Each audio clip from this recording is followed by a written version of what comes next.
கிறிஸ்துவில் பிரியமானவர்களே, ஆண்டவராக இயேசு கிறிஸ்துவின் நாமத்திலே உங்கள் யாவரையும் வாழ்த்தி ஆசீர்வதிக்கிறேன்.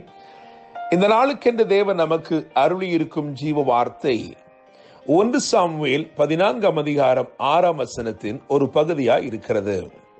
கர்த்தர் நமக்காக ஒரு காரியம் செய்வார், அநேகம் பேரை கொண்டாகிலும் கொஞ்ச பேரை கொண்டாகிலும் ரட்சிக்க கர்த்தருக்கு தடையில்லை என்றார். யோனத்தான் தன் ஆயுததாரியாகிய வாலிபனிடத்தில் கூறும் விசுவாச வார்த்தைகளில் இருந்து கர்த்தர் நமக்கு இன்று வாக்கு அருளியிருக்கிறார்.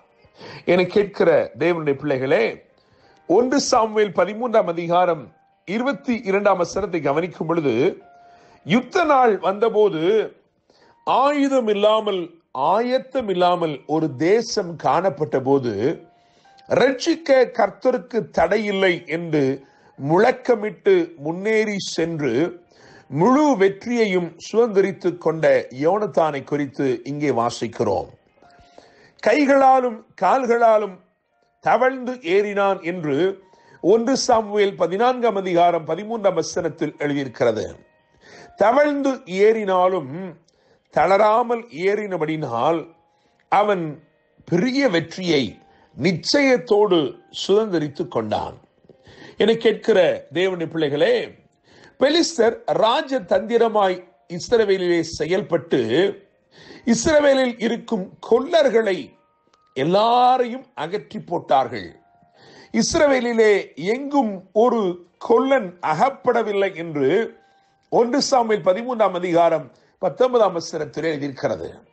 என கேட்கும் தேவனுடைய பிள்ளைகளே, சத்துரு ராஜதந்திரமாய் செயல்பட்டு நம்மை கூர்மைப்படுத்துகிறவர்களை நம்மை விட்டு அகற்றுகிறான் என்று சொன்னால் நமக்கு ஒரு தோல்வியை கொடுக்க வேண்டும் என்று அவன் தீர்மானித்திருக்கிறான் என்பதை புரிந்து கொள்ள வேண்டும். எனவே நம்மை உணர்த்துகிற, நம்மை கூர்மைப்படுத்துகிற ஜனங்கள் நமக்கு தேவை. தாவீது சொல்கிறான், நீதிமான் என்னை தயவாய் கொட்டி, என் தலையிலே தயவாய் கொட்டி என்னை கடிந்து கொள்ளட்டும் என்று சொல்கிறான். என்னை கேட்கிற தேவனுடைய பிள்ளைகளே, நம்மை கூர்மைப்படுத்துகிறவர்களுக்காக கர்த்தருக்கு நன்றி சொல்லுவோம். சில நேரங்களில் தேவன் நமக்கு பெற்றோர் மூலமாய் நம்மை கூர்மைப்படுத்துவார், ஆவிக்குரிய தகப்பன்மார் மூலமாய் நம்மை கூர்மைப்படுத்துவார். கர்த்தர் அருளும் வார்த்தைகள் நம்மை கூர்மைப்படுத்துகிறது, உணர்வுள்ளவர்களாய் வைத்திருக்கிறது. எனவே அதற்காக நாம் தேவனை ஸ்தோத்திரிக்க வேண்டும். என கேட்கிற தேவனுடைய பிள்ளைகளே, சத்துருக்கள் சாதுரியமாய் செயல்பட்டு ஆயுதம் இல்லாமல் ஆயத்தம் இல்லாமல் ஒரு சூழ்நிலையை அங்கே மாற்றுகிறார்கள். ஆனால் தேவன் யோனத்தானை கொண்டு பெரிய காரியத்தை செய்தார். அப்படி செய்யும்படிக்கு அவனை நடத்தும் அந்த பாதையிலே வேதம் சொல்லுகிறது, 2 பாறைகள் இருந்ததாம். ஒன்றுக்கு போசேஸ் என்று பெயர், அதன் அர்த்தம் ஷைனிங் என்று அர்த்தம். இன்னும் ஒன்றுக்கு சேனே என்று பெயர், அதன் அர்த்தம் டு ஷார்பன் என்று அர்த்தம். ஒன்றுக்கு பிரகாசிக்கும் பாறை என்று பெயர், இன்னொன்றுக்கு கூர்மைப்படுத்தும் பாறை என்று பெயர். என்னை கேட்கிற தேவனுடைய பிள்ளைகளே, தேவன் நம்மை ஒரு வெற்றியின் பாதையில் நடத்துவார் என்றால் தேவன் நம்மை தம்முடைய பிரகாசத்தினாலே கூர்மையாக்கி பக்குவப்படுத்தி நிச்சயமாய் மகத்துவமான வெற்றியை நமக்கு அருளுவார். வேதத்திலே நாம் வாசிக்கலாம், வேதத்தில் எழுதியிருக்கிறது, அவர்கள் அவரை நோக்கி பார்த்து பிரகாசம் அடைந்தார்கள், அவர்கள் முகங்கள் வெட்கப்படவில்லை என்று சொல்லி. என கேட்கிற தேவனுடைய பிள்ளைகளே, நிச்சயமாய் இந்த நாளிலே தேவன் உங்களை கூர்மைப்படுத்தி, தேவன் உங்களை பிரகாசிக்க செய்து மகத்தான வெற்றியை இந்த நாளில் நிச்சயமாய் அருளுவார் என்று நம்புகிறேன். இந்த வேத பகுதி வாசிக்கும் பொழுது 3 காரியங்களை இன்றைக்கு உங்களுக்கு முன்பதாக நான் வைக்கும்படி விரும்புகிறேன். காரணம், பெலிஸ்தர் கொள்ளையடிக்கும்படிக்கு 3 படையாய் புறப்பட்டார்கள். அவர்கள் கொள்ளையடித்த எல்லாவற்றையும் நிச்சயமாய் இந்த யோனத்தானை கொண்டு தேவன் திருப்பிக் கொள்ள செய்தார். அதே போல என்ன கொள்ளையடிக்கப்பட்டவைகள் என்று நாம் இன்றைக்கு தியானிக்க போகிறோம். அவைகள் உங்கள் வாழ்க்கையிலே கொள்ளையடிக்கப்பட்டு இருந்தால் இன்றைக்கு கர்த்தர் உங்களை பலப்படுத்தி, அவரே உங்களை கூர்மைப்படுத்தி, அவரே உங்களை பிரகாசிக்க செய்து நிச்சயமாய் சகலவற்றையும் திருப்பிக் கொள்ளும்படிக்கு தேவன் உங்களுக்கு அருள் செய்வார். முதலாவதாக கொள்ளையடிக்கப்பட்ட முதலாவது அந்த கூட்டம், அந்த கொள்ளை கூட்டம் எவ்விதத்திலே சென்றது, அது என்னத்தை கொள்ளையடித்தது என்பதை ஆவிக்குரிய நிலையிலே உங்களுக்கு விளக்கும்படி விரும்புகிறேன். முதலாவதாக 1 சாமுவேல் 13ஆம் அதிகாரம் 17ஆம் வசனத்தை வாசிக்கும் பொழுது, அங்கே ஒரு படை கொள்ளை கூட்டத்தின் ஒரு படை சுவால் நாட்டுக்கு சென்றது என்று எழுதியிருக்கிறது. ஓப்ரா வழியாய் அது சென்றது என்று எழுதியிருக்கிறது. சுவால் என்று சொன்னால் என்ன அர்த்தம் என்றால் குழி நரிகள் என்ற அர்த்தம்.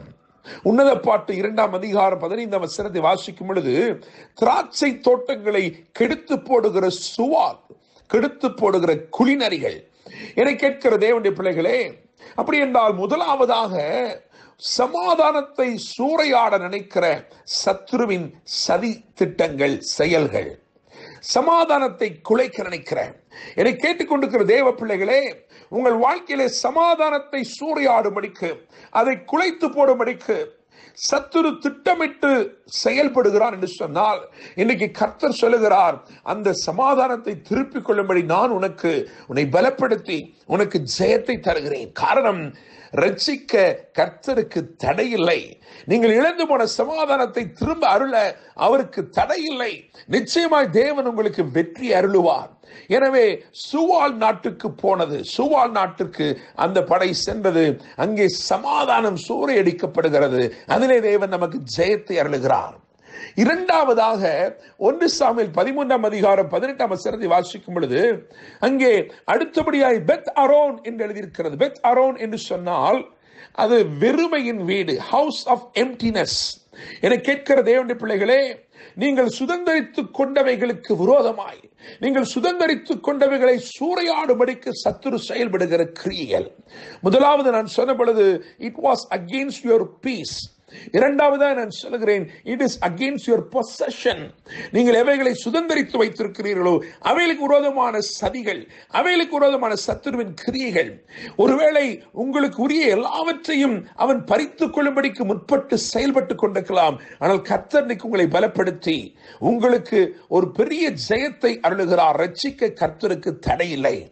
மூன்றாவதாக 1 சாமுவேல் 13ஆம் அதிகாரம் 18ஆம் வசனத்தை வாசிக்கும் பொழுது, அங்கே செபோயிம் என்று எழுதியிருக்கிறது. அதன் அர்த்தம் ஆர்டிஸ்டிக் பியூட்டி, அதாவது ஒரு ஓவியனின் அழகான படைப்பு. என கேட்கிற தேவனுடைய பிள்ளைகளே, மனதிலே இருக்கிறதைத்தான் அழகாய் ஓவியன் வெளியே கொண்டு வருகிறான். இது எதற்கு அடையாளமாக இருக்கிறது என்றால், ஒரு ப்ராமிஸ், வாக்கு பண்ணப்பட்டதுக்கு அடையாளமாக இருக்கிறது. தேவன் உங்களுக்கு வாக்கு பண்ணப்பட்டதுக்கு விரோதமாய் செயல்படுகிற சத்துருவின் கிரியைகளை இன்றைக்கு கர்த்தர் முறித்து போடுவார். உங்களுக்கு பரிபூர்ண ஜெயத்தை தருவார். காரணம், ரட்சிக்க கர்த்தருக்கு தடை இல்லை.